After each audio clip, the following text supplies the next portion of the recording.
ko'rib mamnun bo'ladi. Mana shunday ulug'ayam kunlarda buyursin Alloh. Ilohim mana shunday koshonalarda o'zbek xalqimizga, buyuk musulmonlarimizga, ummamizga juda katta mana shu xizmat ko'rsatish degan umiddaman. Sog' omon bo'ling.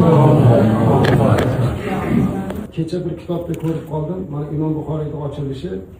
Muhtaram prezidentimiz o'zlari belgilab berdilar. Uni mana shu kun ochamiz deb.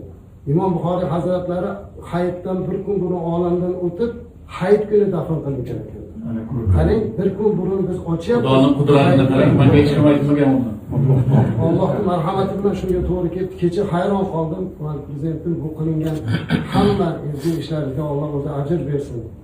Mana kecha aytdik, 3,5 million aholi, qariyb 7 million qo'l kecha Allohga duo qildi. Sizning haqqingizda, yurtimiz haqida shuning uchun Alloh sizga uzoq umr bersin. Ko'p yillar boshingizda mana shunday soyabon bo'lib, bizni baxtimizga, hammamizni baxtimizga sog' omon bo'lib yurishni Alloh nasib qilsin.